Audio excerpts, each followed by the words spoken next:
Mental health touches every aspect of our lives, how we think, how we feel, and how we connect with others. But in our world today, many are struggling and can't afford to get the help that they need.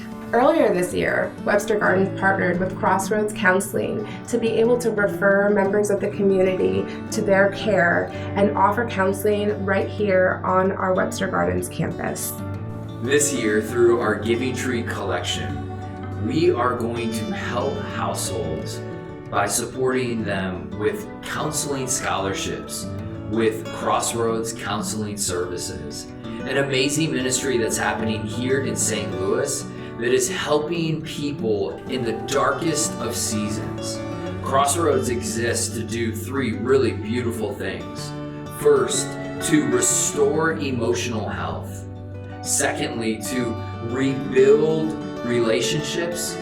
And lastly, in doing so, renewing hope for the future. At CrossRoads, we have a different approach to mental wellness care.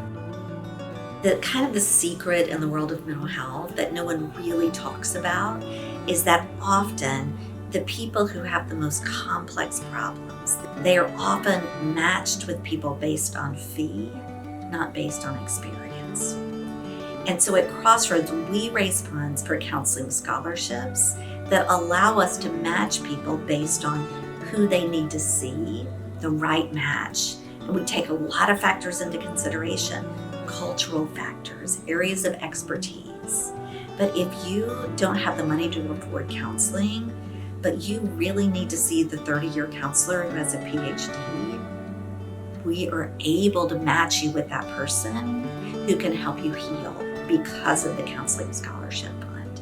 When one life is restored, it can transform lives, families, marriages, and futures. With your generosity, CrossRoads can continue to offer scholarships for those who cannot afford the help that they need. So you hear that word redemptive, and as Christians, we all know what that refers to. We have been redeemed. At CrossRoads, we do not see ourselves as experts who have this all figured out. Now that may feel disappointing until you hear me say that we are wounded healers. We are people who have been redeemed, who know grace. And that influences the way we see every person who sits in front of us. We see them with the inherent dignity that comes from knowing they are a child of God, made in His image. Now, we are all licensed counselors. We don't impose our faith on someone. So if you have a friend who's not a believer, you can feel safe referring them to us. But what we hope exudes is the presence of Christ in us, that we know who we are, and most of all, we know who He is. This Christmas season, Webster Gardens, let's give the gift of restoration. Because what the good news about Christmas is that we have a God who is with us. In the best of times, in the most challenging of times, our God is Emmanuel. He is with us.